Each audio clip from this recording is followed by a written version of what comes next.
Hello, Ashley here. For this video, I'm going to talk about the lexical and semantic development in a child's language. First, let's focus on the early words children produce. Early words refer to the vocabulary a child obtains at around 12 to 24 months, and it was found that on average, they would have a vocabulary of 50 words. Let's look at the first 10 first words uttered by two different actual children named Freddie and Jake. Note that this is a progress of Freddie and Jake acquiring words from the English language, where the red words are things that move, and the orange words are things that can be moved. So as you can see for Freddie, he acquires words that refer to things that move, such as cat and bird, before acquiring words about things that can be moved, such as poo and bag. The same goes for Jake. These findings support Greenfield and Smith's statement because they found that children generally refer to things that move, such as people and animals, or things that can be moved, such as food or objects, with the moving things named before movable things. The emergence of these early words usually begin due to the ostensive model of learning. This conveys the idea of acquiring simple words by a parent pointing at an object, such as a dog, and saying dog, and the child then simply attaching the name to the object. This introduces a problem called the mapping problem. It is when a child simply attaches the name to an object without knowing which attribute of input is being labeled. For all the child knows, the word dog is supposed to pick up just the dog's feet, or the whole category of animals, or its smell, and so on. This then leads us to the second part, the constraints on learning names for things. First, the whole object assumption. This is when a child believes that when you teach them a word, you're talking about the whole object, not only a part of it. For example, if you call a cat, the child will assume that you are referring to the whole object, which is the cat, instead of the parts. That could be the legs, the whiskers, the paws, etc. Next, the taxonomic assumption. Markman and Hutchinson proposed that children constrain the possible meanings of words to refer to objects of a similar kind when learning new words.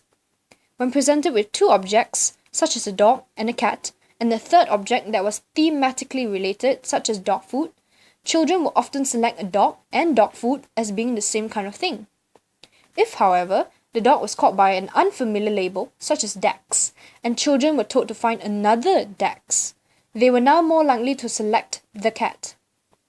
This illustrates the basic phenomenon. When children believe they are learning a new word, they focus on taxonomic instead of thematic relations. Mutual exclusivity is the assumption that only one label can be applied to each object in early word learning. It is a constraint that limits an infant's hypotheses about the possible meanings of words. For example, a child who knows a dog as dog will not think it possible for it to be called another name, such as go in Chinese or anjing in Malay. This is particularly evident in monolingual children. Besides those three constraints, there is also a limitation in language learning called syntactic bootstrapping. This is a theory in linguistics which proposes that children look at the whole sentence to infer meaning. In a study conducted by Seidel et al., infants were showed an event in which a book hit some keys.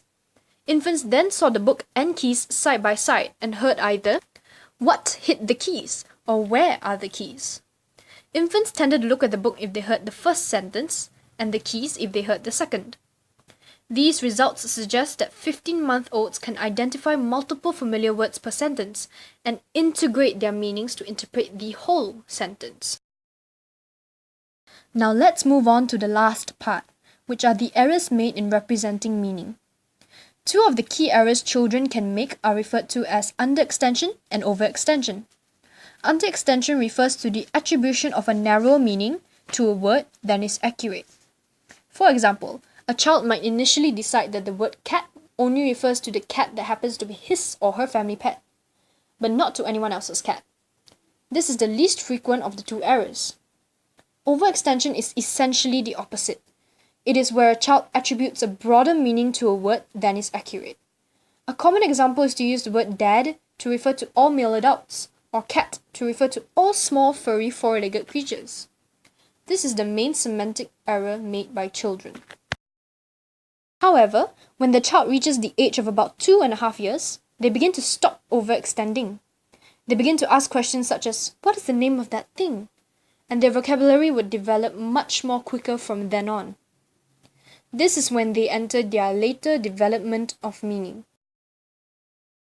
From this point, words with simpler semantic representations are acquired first. For example, in these set of words, it is noted that big and small are acquired first, because they are the most general of these terms. However, words such as wide and narrow are more specific and complex terms. Hence, these are acquired later on. Lastly, it is noted that in a child's later development of meaning, nouns are acquired more easily than verbs. One explanation for this might be that verbs are more cognitively complex than nouns. This is because nouns label objects, while verbs label relations between objects. So it is more difficult for them to grasp verbs at that stage. This is all for this video presentation. Thank you for watching, and I hope that the videos by Yang Wei, Aruna and I will aid in your understanding on the topic of how children learn language.